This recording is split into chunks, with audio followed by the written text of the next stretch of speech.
The sound of fists pounding the villa gates jolted me awake before sunrise. Shouting filled the air. My name, my family's, my blood. They had come for me, like wolves closing in on their prey. But when the gates creaked open, and they saw who stood beside me, their voices faltered. They froze, staring in disbelief, because I wasn't alone.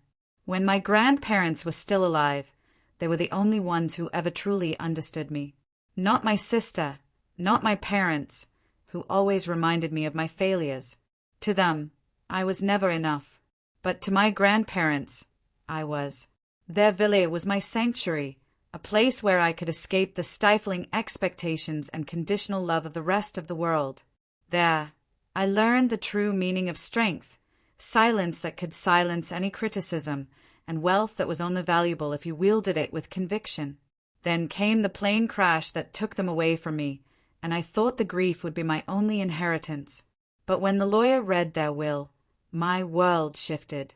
My name was the only name that mattered. Sole heir to their $39 million fortune. The room went dead quiet. Then, like a pack of ravenous animals, my family erupted. Greed, not grief, was all they showed me. You can't keep it all. We're family, they insisted, circling like vultures. They thought they had a claim, that I owed them. But I stood firm, silent, resolute. The next day, they came, united in fury.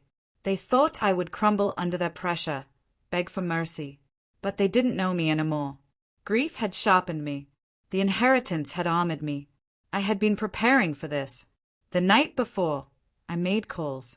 I didn't just defend what was mine. I fortified my position, ensuring I would emerge victorious, no matter what. When they arrived at the gates the next morning, I stood there waiting. Calm, unshaken. Beside me stood the lawyer holding the unchallenged will, ready to tear apart their arguments with a single word. But there was more. My grandfather's closest friend, a retired general who had sworn to protect me like his own blood, stood next to him. Behind him, 2 security officers, stone-faced, armed, their presence undeniable. The gates swung open, and the air crackled with tension. The family's anger morphed into stunned silence. My mother was the first to speak, her voice shaking with fury. This house doesn't belong to you. We're your family. You don't have the right. I let her words hang in the air, then handed her a single sheet of paper. The court order confirming my sole ownership, signed just that morning by a judge. Her hands trembled as she reached for it, but before she could speak, the lawyer stepped forward. Attempting to remove my client from this property is a criminal offense. You will be prosecuted, he said, his voice cold and firm. My father sputtered, his face reddening, trying to regain control, but it was too late. The general stepped forward, his voice low but dangerous. She already has. Leave. Now. And in that moment, I saw it, the realization dawning in their eyes. They hadn't come to take from me. They had walked right into their own defeat. They thought blood made them strong. But blood without loyalty meant nothing. They left, scattered and broken.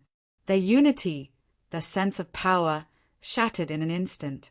The villa is silent now, but it doesn't feel empty.